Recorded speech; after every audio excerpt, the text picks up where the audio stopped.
bisa dengan jasad menjadi sosok mayat awal, dibalurkan dengan kain putih. Apa yang membawa serta merta dengan kain putih? Tak ada lain, tak ada orang bawa versi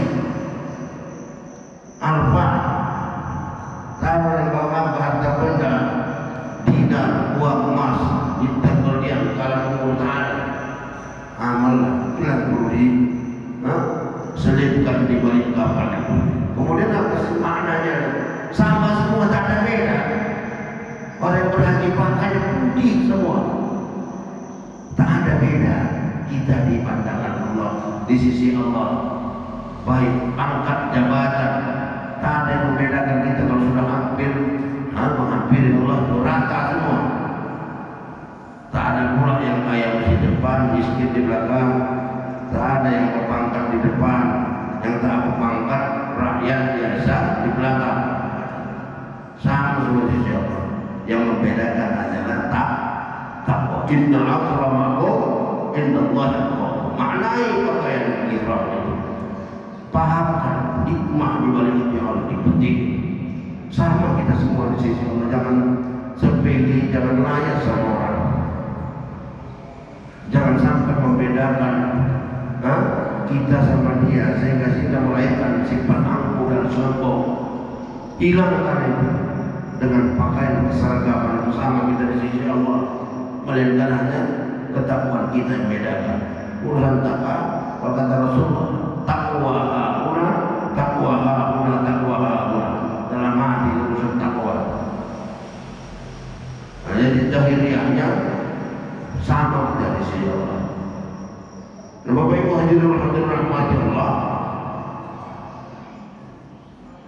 Kemudian diantaranya yang perlu kita ambil hikmah, diantaranya hikmah. Kalau diantara rukun haji ada namanya wukuf Arafah. Wukuf Arafah. Henti. Apa yang dilakukan orang selama wukuf di Arafah itu? Pada 9 Zulhijjah. Yang jelas berzikir, berdoa, minta ampun, muhasabah diri selama di Arafah. Arti Arafah itu saja Arafah. Arif. Arafah itu mengetahui betul-betul dia paham, mengetahui apa yang Allah takdirkan samanya, umur sehat, harta benda dan keluarga, kehidupan yang Allah berikan. Renunglah selama di wukuf Arafah. Muhasabahlah. Kalau ternyata umur tadi belum banyak bernilai ibadah, istighfar. Kalau ternyata umur tadi banyak maksiat dan dosa, minta ampun. Kalau ternyata amanah Allah titipkan sama kita, istri, anak, keluarga besar kita belum terpimpin dan terarah untuk kita arahkan ke ibadah, hampir kepada Allah, istighfar. Kalau harta belum banyak digunakan untuk makna menolong sesama atau memaknai nilai ibadah, jasa sesalibnya. Kalau nanti kembali buatlah tekad untuk supaya bisa mengisi amal kehidupan itu dengan ibadah. Itu makna wukuf Arafah. Wukuf berarti memikirkan, memaknai kehidupan yang Allah berikan sama kita. Sudah sejauh mana kita fungsikan untuk ahsanu amalah, amal terbaik kita atau belum? Kalau belum, pajulah supaya bisa mencapai amal terbaik kita sebelum mau itu tiba. Itu makna. Nah, apalagi tawaf tadi, menghampirkan diri sampai hadirat Allah dengan 7 kali mengitari Ka'bah tadi, mencucikan Ka'bah sebelah kiri sejajar dengan hati manusia ini. Hati kita setentang dengan dada sebelah kiri kita. Ka'bah kita kitari ke kiri, bukan ke kanan ya, ke kiri. Ka'bah kita dari sudut ada asfal. Tahu mana menghampiri kata Allah. Di lapisan 7 lapis bumi, 7 lapis langit, 7. Kita ridha Allah, jangan pernah lalai daripada Allah selama hidup bergantung pada. Udah cukup dari omongan diri. Nanti apa lagi ada mabit banyak di Musdalifah, ada lagi nanti mabit di Mina. Di Musdalifah mengumpulkan batu untuk stok sebagai mengumpulkan senjata mau perang melawan setan. Kira-kira maknanya membasmi bujuk rayunya godaan setan dengan makna melontar jumroh, buang yang dapat merusakkan, mengganggu iman kita, yang mengganggu tauhid kita, yang mengganggu ibadah kita keterlaluan. Tempat melontar tepat di mana Nabi Ibrahim alaihissalam melontar setan itu tadi. Itu supaya hilang. Makna melempar setan itu membuang sifat-sifat setonia yang ada dalam diri, dibuang di sana. Tekad, jangan dibawa lagi pulang nanti sifat setan. Apa sifat setan? Jangan lagi pulang haji ada marahnya. Jangan ada nanti pulang haji masih pelit-pelit, berdebar bahir, kikir dan sebagainya.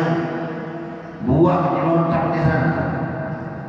Buang sifat angkuh, sifat sombong, sifat dendam, sifat yang mau dipuji jadi bukan orang, buang sana. Jangan ikut dia pulang lagi. Itu makna melontar. Hikmah. Buang sifat-sifat yang dapat merusakkan ibadah, yang dapat merusakkan diri, seluruh perbuatan yang tercela dibuang di sana. Dengan makna melontar jumroh, dengan 7 butir batu, 7 kali lontaran, luar di sana. Makna membuang sifat setonia, sifat bahimia, sifat ke binatang buas itu buang sana. Ragu, stomok, tamak, mau menang sendiri, angkuh, sombong, lihat, takabur, sumah, ujub, buang sana. Itu makna melontar jumroh. Persiapan kumpul di Musdalifah, mengumpulin batu. Habis nanti, kemudian nanti ada mabit di Mina. Makna di situ apa?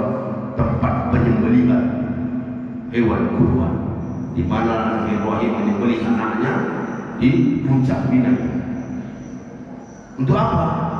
Makna kepatuhan ketunduan Ibrahim alaihissalam menyingkirkan kira-kira membunuh yang dapat merusakkan keimanan, yang melahirkan kesyirikan dalam dirinya. Dia bunuh, dia korbankan di sana. Simbolnya anak. Berapa ratus tahun dia dapat keturunan, hampir 100 tahun baru Allah takdirkan dia punya anak. Pertama dari istri yang keduanya Siti Hajar, terus tak lama mengandung pula Siti Sarah, istri pertamanya, yang melahirkan anaknya Nabiullah namanya Ishak alaihissalam. Hampir ratusan tahun baru Allah takdirkan sama anak, samanya. Bisakah anak dan istri keluarga besar itu melalaikan kita kepada Allah? Bisa Bapak Ibu? Bisa. Mana Nabi Ibrahim orangnya menyingkirkan yang dapat merusak ketauhidannya kepada Allah. Masa mudanya dia sudah dikenal sebagai pemberontak kesyirikan, sebagai pembantai kesyirikan. Patung-patung waktu itu dikumpulkan di dalam Ka'bah dia singkirkan. Padahal yang membuat patungnya di orderan itu diterima ayahnya. Ada pembuat patung ayahnya, anaknya orang beriman. Itu disingkirkan di masa muda. Sampai ditakdirkan Allah punya anak per 100 tahun pun dikasih Allah kabar dan mimpi dia untuk supaya disembelih. Untuk apa? Untuk membahas sifat menentang dengan anak, datang bangganya, datang sombongnya, datang angkuhnya. Bisa. Tahu lebih sejarah riwayat dikurbankan Ismail. Dia Nabi Ibrahim alaihissalam dikenal dulu orang yang dermawan, yang bahkan setiap tahun mengorbankan ontanya, bukan lagi ratusan, hampir mencapai ribuan korban tiap tahun, berkorban bagi-bagi sama fakir miskin. Dikenal dalam sejarah. Sampai seketika jatuh seorang pemuda menyapanya, wahai Ibrahim, kok begitu banyak setiap tahun berkorban? Wah, lakukan ini katanya. Muncul dari apanya? Apa saja diminta Allah, niscaya aku siap untuk korbankan. rupanya dituntut Allah. Ucapannya itu setelah berharap berapa ratusan tahun dia baru dapat anak, hampir 100 tahun, Allah tagih itu tadi. Asbab mungkin terlahir dari ucapan. Wah, tahun kali ini apa saja kalau demi Allah diminta, aku sanggup dan siap korbankan. Ternyata ditagih Allah. Jadi seakan-akan jadi apa? Jadi nada. Padahal karena ditanya orangnya itu kira-kira ini. Waduh, apa luar biasa bantu masjid. Kalau tak buat apa? Tak siap masjid. Wah, tahun kali ini katanya lah momennya. Apa saja kuat untuk umat ini kira-kira. Rupanya ditagih. Sampai nyawa anaknya pun ditagih Allah. Siap kau enggak untuk mengorbankan anakmu demi aku, kata Allah. Ternyata sampai 3 malam mimpi itu datang. Dia bimbang ragu di perintah Allah apa bisikan setan. Perintah Allah apa bisikan setan. Perintah Allah apa bisikan setan. 3 hari berturut-turut mimpi itu datang. Sampai diajaknya dialog anaknya, ya budaya ini Allah bil manam ani adbaka, wahai ananda, ayah bermimpi selama 3 malam. Kulihat engkau azbau, aku akan sembelih engkau. Macam mana lah menurut kau, wahai ananda, wahai anakku, wahai hatiku. Anaknya rupanya karena anak yang diharapkan anak yang soleh, anak yang beriman, anak yang benar-benar bertauhid, muncul dari lisan anak. Apa? Ya